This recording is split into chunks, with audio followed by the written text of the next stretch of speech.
So in tonight's class, we're actually going to look into Sefer Hoshe'a, just to thank the SCA for this class. So Sefer Hoshe'a, do any of you know where Sefer Hoshe'a is located, right? In the Tanakh, where is Sefer Hoshe'a in terms of Tanakh? First of Trei Asar. Okay. So there's a book, there's a section within the Tanakh called Terei Asar, right? You have within the Nevi'im, Yehoshua, Shofetim, Shemuel, Melachim. That's like called Nevi'im Rishonim. Then you have Yeshaya, Yirmiyah, Yehezkel. And then you have a book called Terei Asar. In Aramaic, that means the 12 books. Okay, let's take a look for a moment over here. I'm going to open it up in Sefaria so you can see that, in front of you. Before we start reading Sefer Hoshe'a, I'll put it in Hebrew. Everyone always likes the English translation and transliteration of the names. Here they are, right? Starts with Hoshe'a, 1, 2, 3, 4, 5, 6, 7, 8, 9, 10, 11, 12. So the last 12 over here, right? Remember we had Yehoshua, Shofetim, Shemuel, and Melachim. Those are Nevi'im Rishonim. And then you have again Yeshayahu, Yirmiyahu, Yehezkel. And then these 12 prophets. And they're known as the 12 minor prophets. Okay, boys? Right? The Terei Asar are known as the 12 minor prophets. Starting with a book called Hoshe'a. Okay, Hoshe'a, many of these Nevi'im, their nevuah is during the time of the middle of the 8th century BCE. Okay, boys, that's like the mid 700s. Do any of you know what famous event happened toward the end of the 8th century BCE that a lot of Nevi'im will refer to? Any of you know? Shivat Zion. No, not Shivat Zion is the end of the 6th century BCE, which is the end, right, which is the year 520. I'm talking about 720 and 722 and 721. What famous episode that you may know happening during that time? Any of you?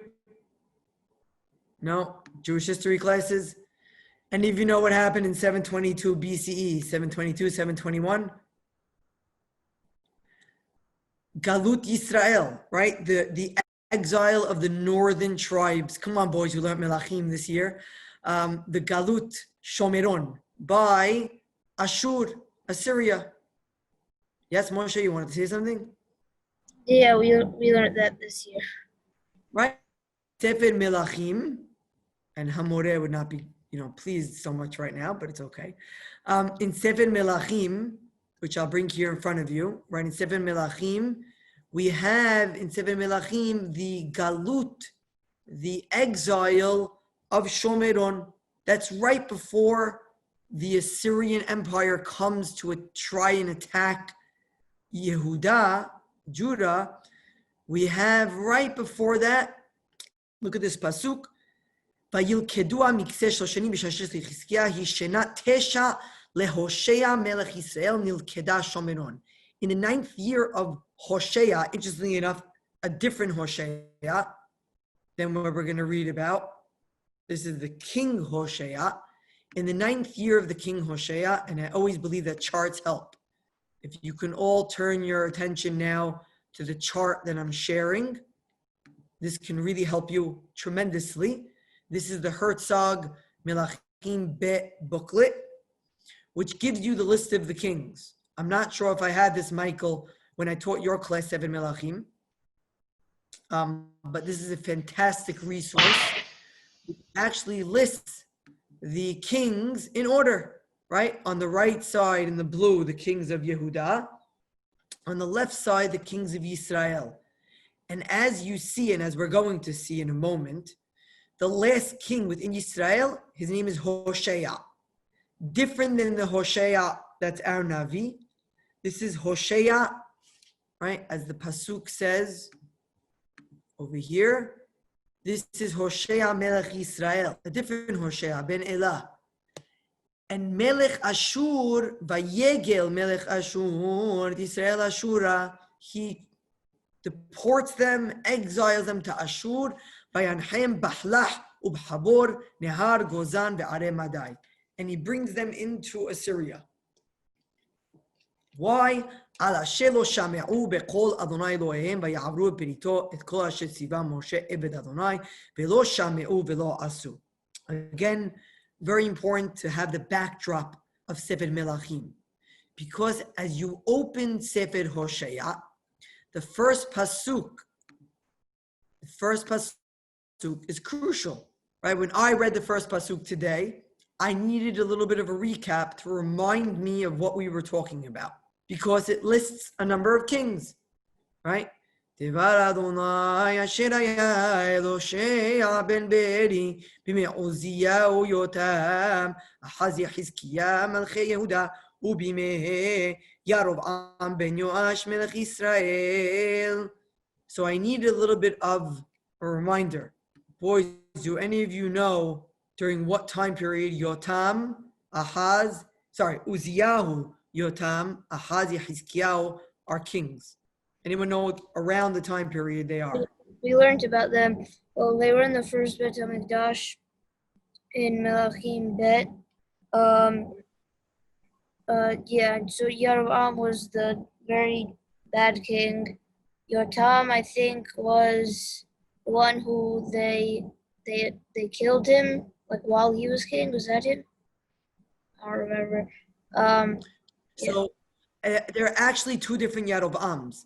There's Yarovam ben Yehoash, and there's Yarovam, the original Yarovam. Just so you know, right? You have two Yarovams. Look here at the chart. Wasn't this during the time of another Navi? During Yirmiyah or Yeshaya? Yeshaya starts with the same exact, right? If you open up Sefer Yeshaya, as Albert is mentioning, which is crucial. If you open up Sefer Yeshaya, right, Michael and Marvin, look what it says. Hazon Yeshayahu ben Amos asher haza al Yehuda v'Yerushalayim. Look at the kings. Uziyahu Yotam Ahaz Yehizkiyahu. However, look at the difference between the Pesukim. Yeshayahu, it specifically points out the four kings of Yehuda. Even though he's speaking to Yisrael and Yehuda, Hoshe'a, it points out a specific king, and we're going to care about that a lot for our class. That besides for the four Yehuda kings, he points out the Yisrael king as well, and only one of them. Look at the chart carefully. This is going to be important for tonight's class. Yarovam ben Yoash, look over here, is contemporary with Uziyahu. But then you also have Yotam, Ahaz, and Yehizkiyahu, which means that although Hoshe'a ben Be'eri is speaking about the time where the northern kingdom of Israel gets exiled, his nevuah continues into the Yehuda kings. What's strange is, because someone figure out the strange thing with this pasuk, what's missing in this pasuk? Look carefully at this whole section. What should be in the first pasuk? The other kings as well. Why does the first pasuk only speak about Yerovam on the Yisrael side, but it speaks about all these kings on this side? What happened to all of these kings? And I'm crossing out for a moment. Why doesn't the pasuk explain Zechariah and Shalom and Menah? He was also the Nabi during their time. Why specific to Yarovam ben Yoash? That's going to be partly a purpose of tonight's class, to explain why the pasuk only singled out Yarovam ben Yoash. Okay? Good question? Yes? It's probably because there's something important about Yarovam. Maybe. Or it could be the reverse. We'll see in a second. Let's look in a second, okay? Or there's something really bad about it. So let's see, okay?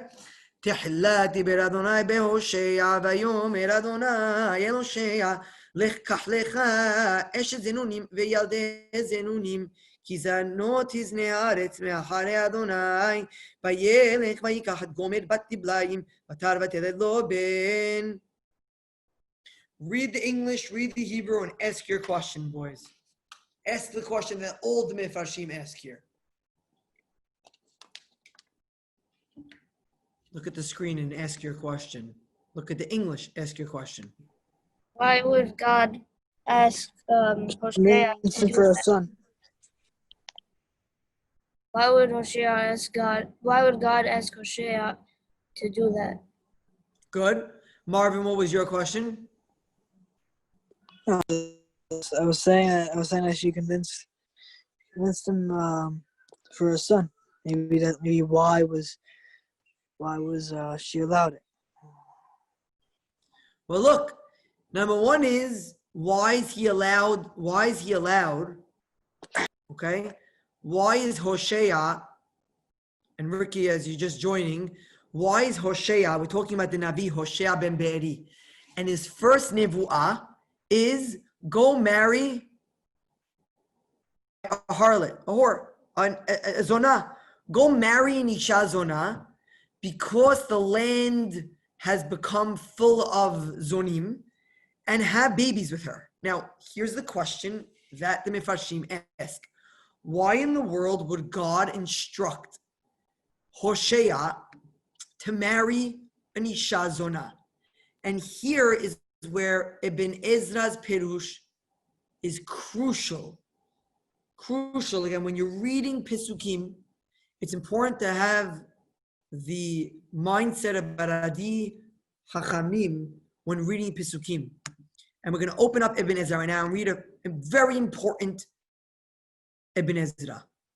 Okay? Is he going to should I say read she it? Does wasn't someone really want to a read it? No. Does someone want to read the Ibn Ezra? You want me to read it and explain it? Up Can to I read you. it? I can read.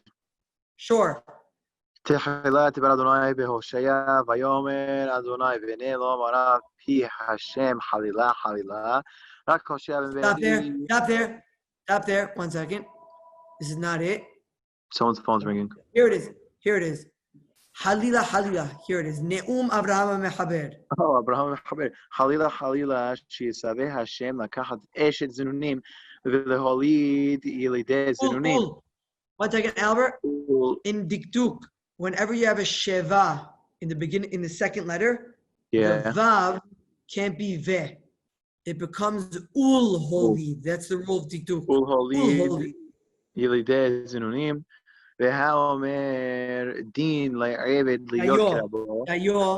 דיו לעבד להיות כרבו, לא נאמר על זה, כי זנות מאחורי השם, דרך משל, רק באדם הוא במעשה.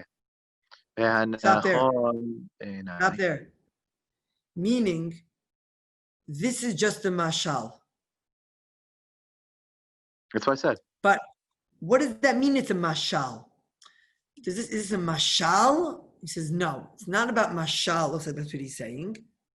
Rather, v'hanachon be'enai, keep going, ki zeh, הנכון בעיניי, כי זה הנביא היה רואה במראות נבואה בחלום, הלילה שהשם אמר לו, לך, קח לך אשת זנונים, והלך ולקח אישה ידועה והראתה, וילדה כל זה במראות הנבואה כאשר פירש.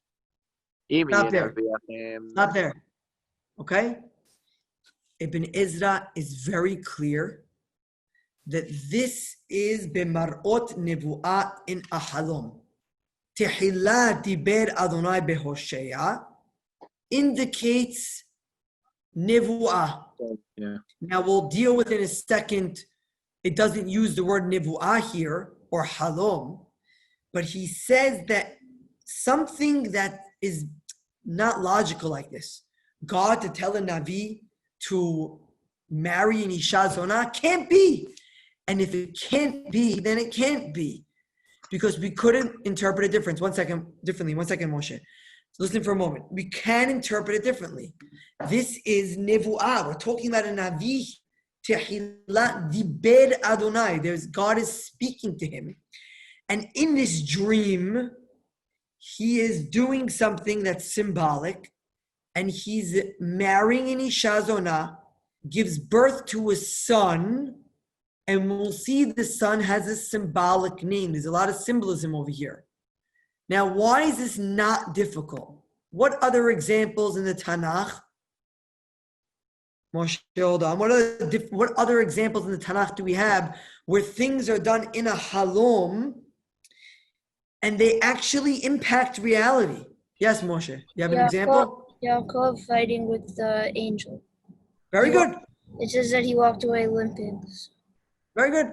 According to the Rambam's interpretation of that example, and by the way, I have to say, because Ibn Ezra over there actually disagrees with the Rambam and says that it happened in reality, and he says the proof is that he was limping. But it's interesting you brought that example up, because in that example, Ibn Ezra disagrees, but that's a good example, because Rambam says that's happening in Nevu'ah, and Nevu'ah can actually impact reality. But I want you to think for a moment about a different example where it actually tells me that the person is sleeping or in a dream or in a state of... Or Adam and Abraham, right? Adam and Abraham. Okay. I want to think specifically about Abraham in Berit ben Abetarim. Right. Because in Berit ben Abetarim, although he cuts the animals in real life, in his dream he has a dream about these animals and a nevu'ah about these animals that he cut in reality. And in this vision, this fiery furnace, right, it's passing through. So look what he says. I'm going to read this part actually. Im yeh nebiachem levad Moshe levado Hashem mareh elav et vada b'halom adaber bo. Ve'al tatama ech yireh b'halom. How could he see in the halom? I'm guessing nobody who interprets this differently never watched The Matrix or Inception before. Great movies that actually can impact the way that we think. I'm being serious a little bit. I saw right? it. If you ever watch Inception, if you watch Inception, or if you've seen Matrix, you have to watch it more than once. Right? You have to see more than once. I've watched Inception 3 times or 4 times. I watched The Matrix 2 or 3 times. But again, there's this idea of reality and this, right, this super reality, right? And you sometimes can't differentiate between the two. But look, he says, how can it be, right, that he does this? He says, V'hineh b'halom adam belo nevuah batochalna haparot. Right? How about Paro's dream? Paro has a dream about parot eating other, right? Yet there are things being done in his dream. Bechacha al Yeshayahu hanavi. Kasher alach avdei Yeshayahu aron v'yahef. When his avadim were walking barefoot and naked. And that was in Nevuah. Ki lama yelech hanavi arum ba'avur kushu Mitzrayim. V'kacha. And Albert, you were part of this class this year, where we learned about Sefer Hoshe'a, where he's told, read this part, Bechacha, kach lecha. Bechacha, kach lecha, lebana, gam shachab, al sadcha, hasimali, gam ve'ata, kach lecha, hatin, gam debar azaken, ve'ha'ed, על כל זה שאמר יחזקאל בתחילת ספרו, ויראה במראות אלוהים ואומר, ואומר במראות אלוהים הביאני אל ארץ ישראל. Right, stop there. So he said, you remember in Yehezkel, we learned, when I taught Yehezkel this year, we learned the story, Solomon as well. Solomon, you were there as well. We learned the story about Yehezkel being told to lean on his side and look at the city, quote unquote. Or do you remember the brick? I don't know if you remember the brick. He was asked to make a brick and to inscribe like a siege around the brick, right? All of that was done in Nevu'ah. So Now, Moshe, you had a question, Moshe, before we continue. So, two things. The first one is what do these examples about dreams prove? Because they're kind of what do these examples or dreams have in common that they're proving something? They have in common things that things that could hypothetically, they're physical actions, right? They're physical actions that are happening in a dream, in a vision. Oh, He's in a dream or physically a going and vision? getting married here. What'd you say, Marvin? With In a dream or a vision? Within the dream is a vision, the nivuah, the prophecy. was the one in Yehezkel an example that the Ibn Ezra brought? Yes. So with that one, was he doing anything, or was he just seeing? Yes. He had to take a brick. He had to take a brick and inscribe around it on the brick. Right. So there's things being done in the dream, right? So here's the problem that Ibn Ezra is asking then. Ve'al tetama ba'avur shelo hizkir b'tchilat nevuah mar'ot. Right? You might ask, in many of those others, right, Albert? In many of the other examples, it actually tells me that they were in a vision, right? He says, listen, there are many examples, like it says, Devar Adonai Shiraya ez Zechariyahu, Vesham kataba harav ra'iti halayla v'yasa einai be'ereh, v'ne kataba Abraham b'machazeh, v'chen ata kol nevuato. So therefore, when it starts, Tehilat diber Adonai beHoshe'a, this can go on for multiple nevuot. You don't need every single nevuah within the book to start off and saying this is a vision, right? It could be that one says it, and then it applies to many of them. That's what he says. That's what Ibn Ezra says. And he says, listen, clearly, God gives him a symbolic reason for his actions. Look at the pasuk again now. Vayomer el Hoshe'a, lech kach lecha eshet zinunim v'yaldei zinunim. Get yourself a isha zonah and give birth to children from this woman. Ki zanot tizneh haaretz, for the land will stray from God. It's symbolic. Vayelech vayikach. Yeah, what? It's a play on words. I don't know if it's a play on words. Play on words is usually when it's more subtle. This is not subtle. This is very clear. Right. Very clear. But Very it's clear. the same word, but it means two different things. Like the second time when it says it's like not the literal translation of the word. It's saying that the land will stray. But in the first one, it's literally talking about a zonah. No, it is also here. I'll explain why. When it says Ki zanot tizneh haaretz, and Ibn Ezra speaks about this many times, it's talking about the people of the land have strayed. Yeah. The people of the land have strayed. We're talking about zenut for God, meaning they're treating God and they're going to other avodah zarah like a woman strays from her husband. Yeah. So the first one literally means zonah. The second one just means to stray. They both mean to stray. The word liznot means to stray. A woman who strays is an isha zonah. But it's using the word for two different. A stray woman is what exactly in this case? A straying woman is an isha zonah. She goes from man to man. Like dating? Is that what this is? No. Like what? Are you dating? Just like Can't going hear from, like dating, just like going from men to men. No, not dating. She's a whore. She's a prostitute. She sells herself and goes from man to man. Now we have to now say that this is symbolism of Bnei Israel. We have to figure out who these children are. Vayelech vayikach et gomer bat divlaim. So that Radak, Rabbi David Kimchi, who is a student of Ibn Ezra in terms of his style and learning, says that she was a zonah yadua be'oto zeman, right? That God mentioned the woman that he would know as being a zonah who's well known of that time. Vatar vater lo ben, vayomer Adonai elav, chera shemo Yizrael. Name the son Yizrael. Boys, what's Yizrael? Is that the name of the area? It's a city, or maybe, or it's a place. Right. Israel. If you look at a map Very good. If you look at a map of Eretz Yisrael, let me see if I have the map here. Yisrael's in the north, right? Emek Yisrael is where the, anyone know what famous battle was in Emek Yisrael?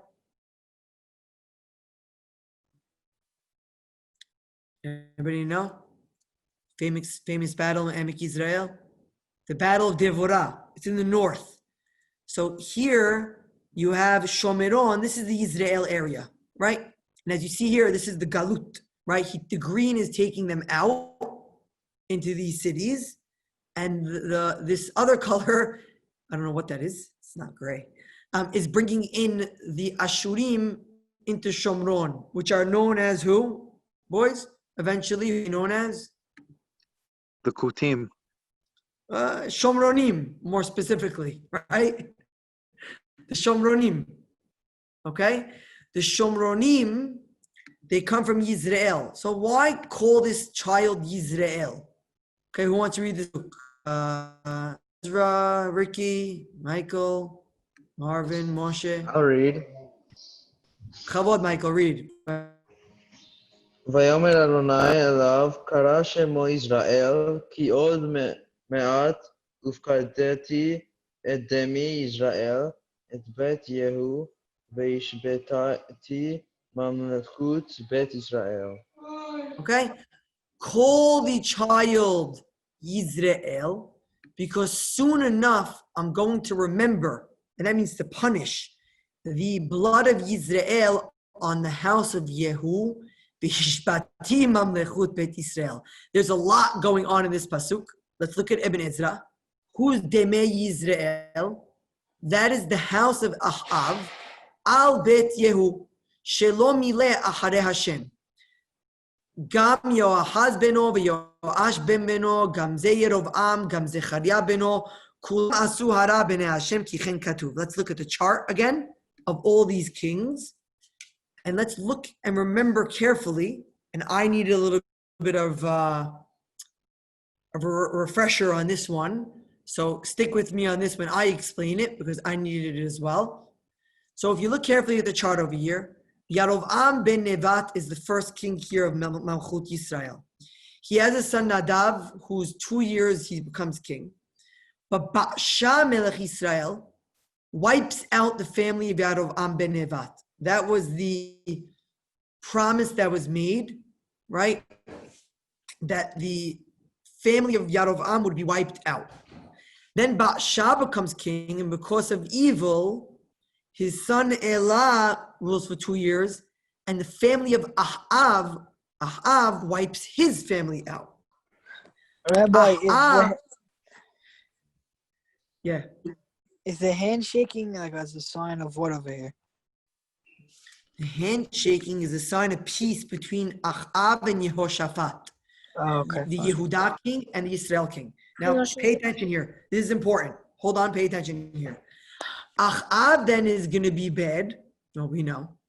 And Yehu is going to wipe out Ahav's family. But then eventually his family, Yehu's family, ends up doing evil, Yochaz and Yoash and Yerov'am. So Zechariah, who's only king for 6 months, and you see every line here is a new dynasty. In Yehuda, it's all one family. In Israel, it's various families. Shalom is going to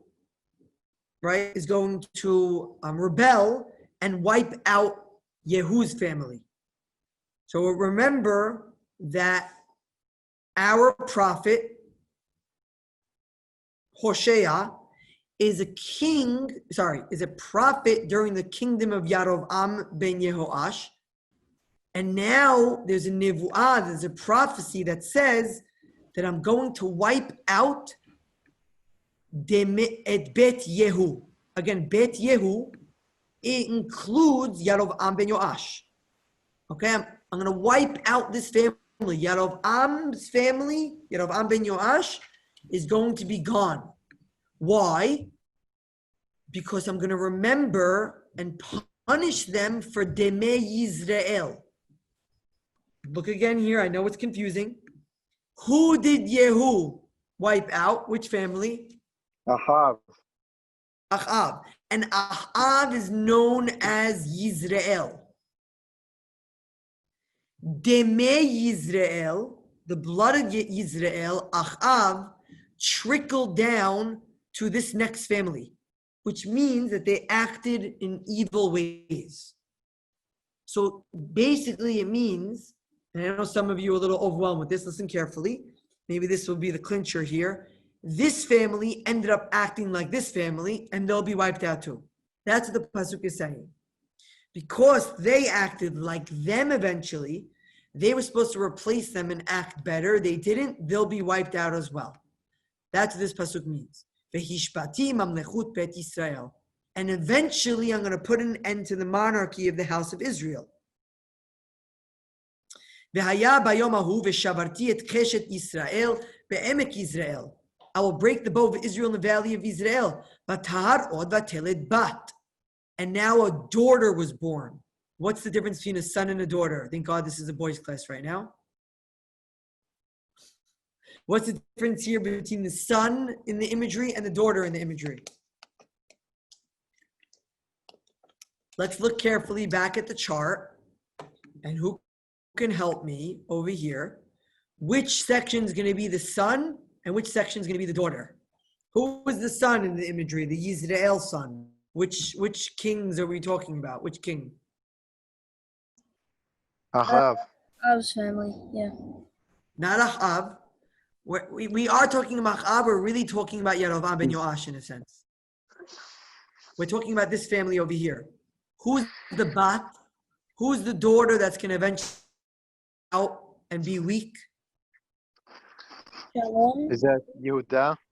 All of these Shalom. kings, Shalom, Menahem, Pekahiah, Pekach, and Hoshe'a. All of these different kings from different families, these kings are considered the daughter. Might explain why they weren't indicated in the first pasuk. Meaning they're weakened. Look what the Torah, look what the Navi says. There won't be any compassion for her.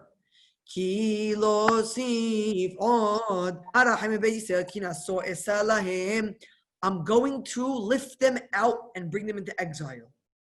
Says the Mefarshim, who's the bat? Ze hador haba ahara v'kar'o bat. Ki katuv, look carefully, ahare Yarovam, hu eshi Yisrael, v'ahare mot Zechariah beno, after his son died, malach Menachem, ubyamav ba melech Ashur.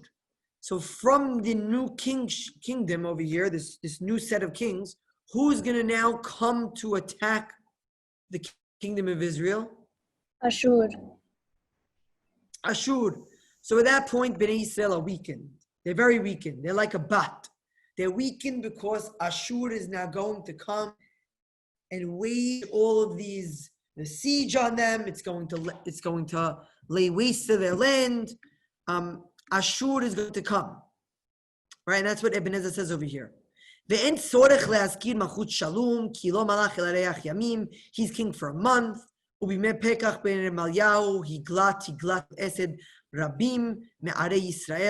During this king, look back at the chart, his name is Pekah.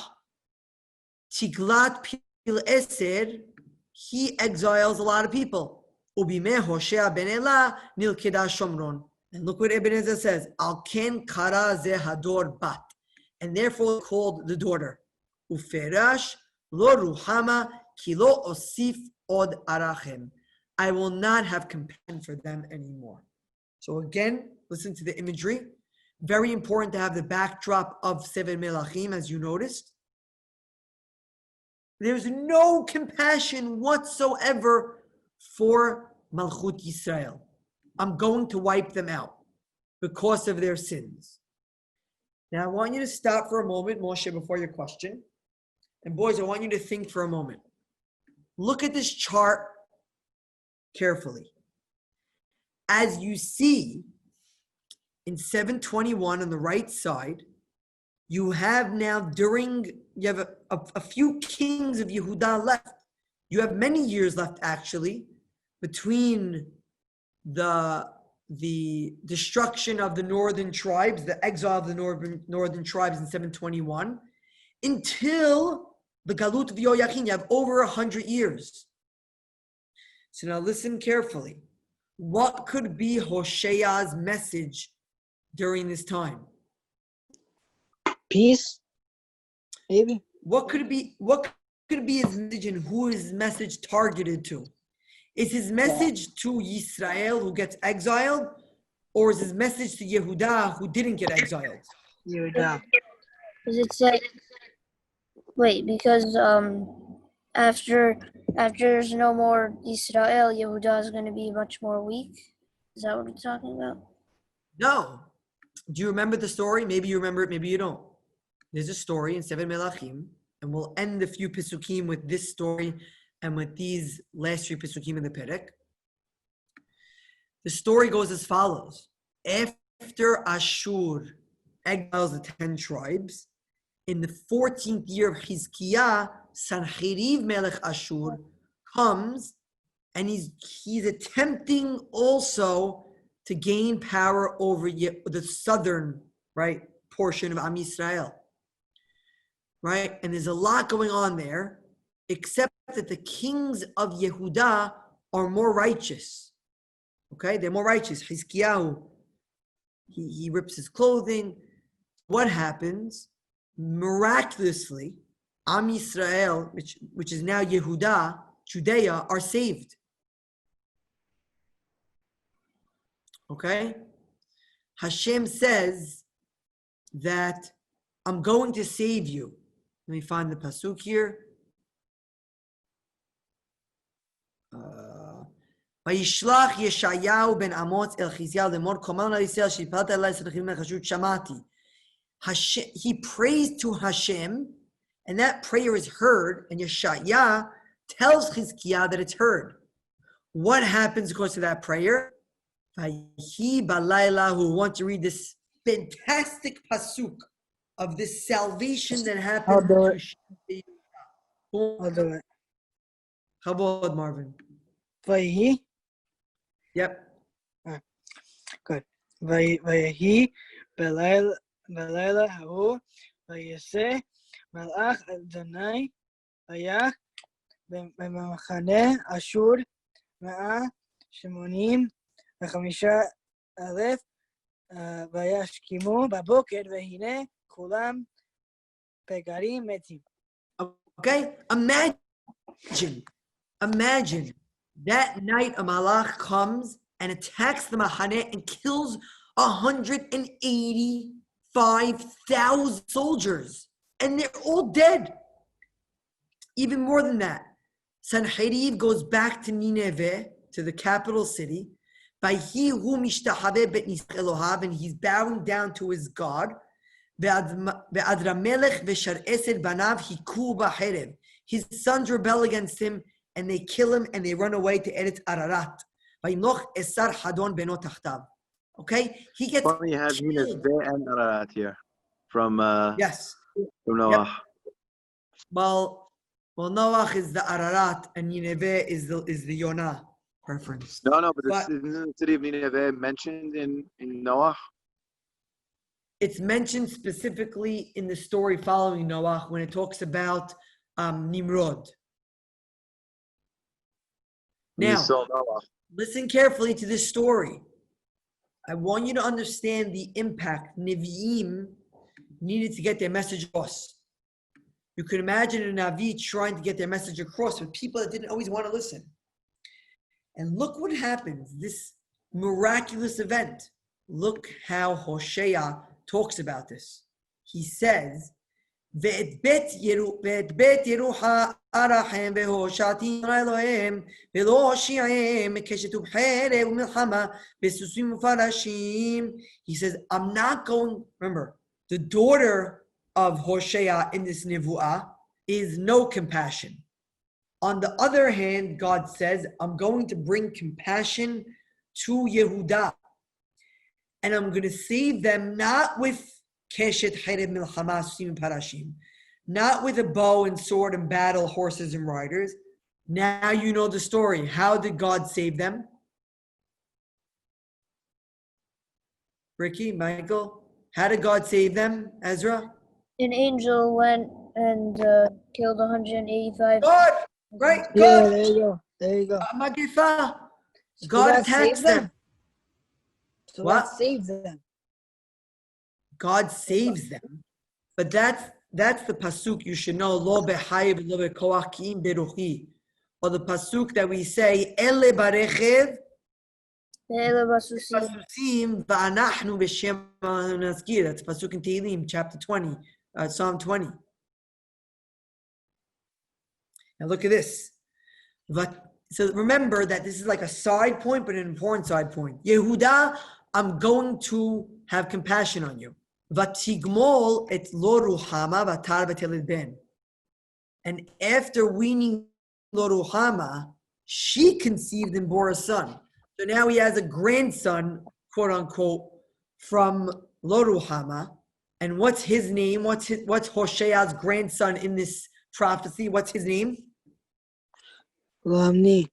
What a terrible name to have. Like But Ben it's- Ami. it's- Like Ben Ami. No, like I'm Amon. going to argue. I was about to say it's different than Ben Ami. Ben Ami was a terrible, that was a marrying, Right. and conceiving with the father. At least his name was Ben Ami. This is Vayomer Kira Shemo Lo Ami. He's abandoned. It doesn't sound to me. It Yeah, doesn't so you're sound to me not my like people. it was Lo Ruhama who had a kid. But Tigmol is the Zona, and then Vatahar Vatelet could also be the Zona. Why can't it be talking about the same person, beginning and the end of the pasuk? No. Vatahar Vateled Ben.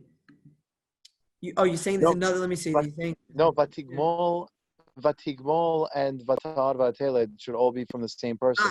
Especially since it's right after she was weaning. Right. No. She was weaned enough to be old enough to now have her own child. And you should look here with Hashim as well. It means that in the Galut, right? The Zonah is the Galut, right? You have children with the Zonah who represent Am Yisrael, who are Zonim. And those children who end up in Galut have their own children. So look, Holidu banim shevatim shegalu begalutam, v'sham amdu v'lo shavu le'artzam, says Ibn Ezra. They have children in the Galut. And in the Galut, al-ken kira'am lo amiyim. When they're in the Galut, they have children who are not willing to return back to God. So you're talking here about the next generation, okay? So that's why Lo Ami. Right, therefore lo ami, exactly. By the way, what is this the reversal of? Ricky, what is this the reversal of? Albert, what is this the reversal of? Lo ami ki atem lo ami v'anochi lo ehye lachem. There's a pasuk in the Torah you must think about when you read this pasuk. Va'era? Moshe. I don't know. Ani Adonai Elohim. Okay. There's that. There's the pasuk in Va'era that Albert's mentioning as well. But I would say also Yitro, right? In Yitro it says, Anochi elachem, right? Atem le'am ve'anochi elachem le'elohim, right? Right. You will be my nation, I'll be your God. This is the exact reversal of the Berit. You are not my nation. Because you are not my nation, and I will not be to you. Anochi, look at the word Anochi. That word Anochi, the first real Anochi that we is really crucial is Anochi Adonai Elohecha, the 10 Commandments. So boys, as you saw in tonight's class, there's a couple of things going on. I'd like to recap and end. One is that when you see something like this that's impractical and you're talking about a Navi, we're talking about prophecy, we're not talking about reality. Ibn Ezra stresses that point. Secondly, we see the symbolic names and what they mean in terms of the Malchut. It's also important that when you're reading Terei Asar, any of them, especially like Sefer Yonah, for example, you need the backdrop of Sefer Melachim in order to know it. Right? Often Sefer Melachim will give us the backdrop that we need in order to learn these Perakim and Pesukim. And lastly, is that we never want to get to this point of Lo Ruhama. We always want to be under the compassion of God. And unfortunately, for for Bnei Yisrael, we see that the northern kingdom lost their way, lost their connection with God, became Lo Ami, did not even want to return. You know, we call them the 10 lost tribes. The 10 lost tribes, they didn't want to return according to the Pesukim, right? Lo Ami, you're not my nation because you don't want to be my nation, versus Yehuda, who's now given a second chance. Yes, Moshe. So for this Lord Rahman, you're saying compassion. I thought it's mercy. How would you say the word compassion then in Hebrew? I don't know. Just, Rahem, right? Rahem, compassion and mercy. You don't find them in synonyms? no, oh yeah. You're saying it can mean both? Yeah.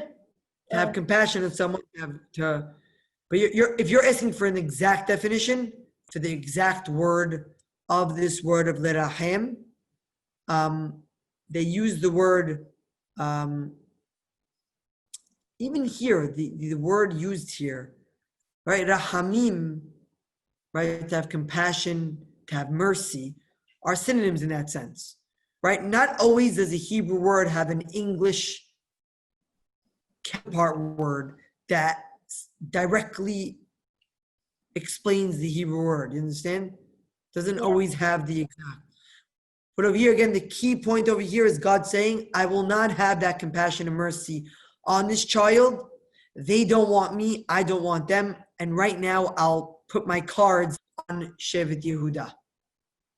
Okay, boys? That's why, is that one of the reasons why David HaMelech